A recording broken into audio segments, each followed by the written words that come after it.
5 seconds. Gentlemen, I have great pleasure in welcoming you to this 11th annual general meeting of the shareholders of the corporation.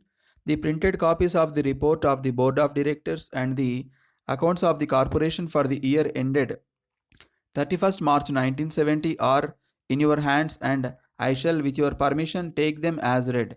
Since our last meeting there has been only one change in the board of directors. Sri Sharma replaced Sri Suktankar as representative of the Reserve Bank of India. The board of directors have placed on record their high appreciation of the valuable services rendered by Sri Suktankar. I would like to make some observations on the working of the corporation during the year. You will observe from the report and the accounts that the corporation has been making a steady progress. I am extremely happy to say that for the third year in succession, we have made adequate profits and had no need to approach the state government for subvention. In regard to repayments, the position continues to be unsatisfactory and the overdue amount continues to be fairly large. We have been reluctant to take coercive measures against defaulters and have been accommodative to the extent possible. I would, however, like to assure you that your directors have been taking all necessary steps to safeguard the interests of the corporation and reduce the overdues.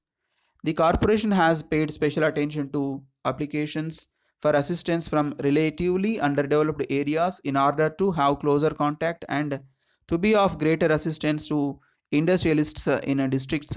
We have opened a branch office at Belgaum to cover the four districts of Belgaum, Dharwar, North Kanara, and Bijapur. We have under consideration proposals to open three more branch offices to cover other areas.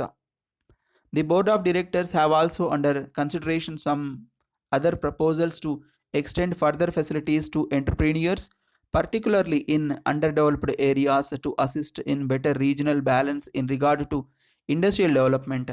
The corporation's assistance has been extended to a wide range and variety of industrial enterprises, from the conventional and traditional ones to modern sophisticated industries. Even in regard to conventional and traditional industries, an effort has been made to encourage modernization in technique and equipment.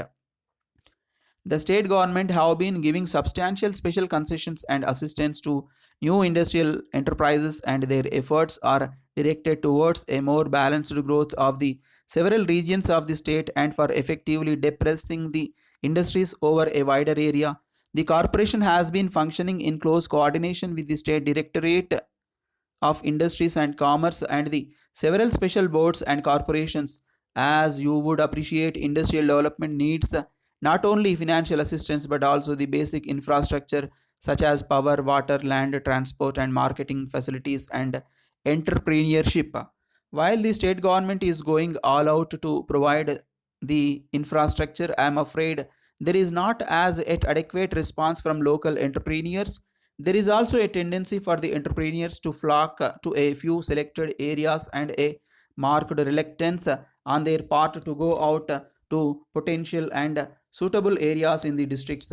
Your directors are considering how best to provide incentives and inducements for industrial enterprise in the underdeveloped areas of the state. Appreciating the several problems faced by the entrepreneurs, your board of directors have been considering the ways and means of liberalizing the terms of assistance.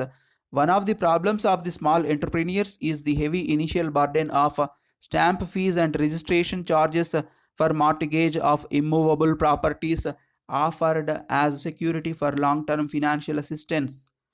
Your board of directors considered this problem and have decided to accept equitable mortgage in some cases and have also reduced the application fees for loans up to rupees 1 lakh.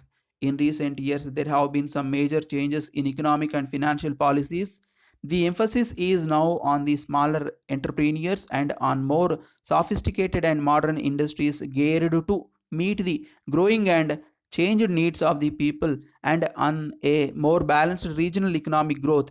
The recent nationalization of some of the major banks and the new concepts of industrial financing places a heavier burden and responsibility on the state financial corporations.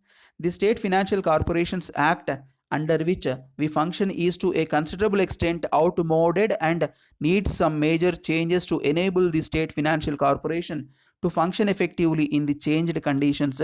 The resources may be considered as adequate for the present.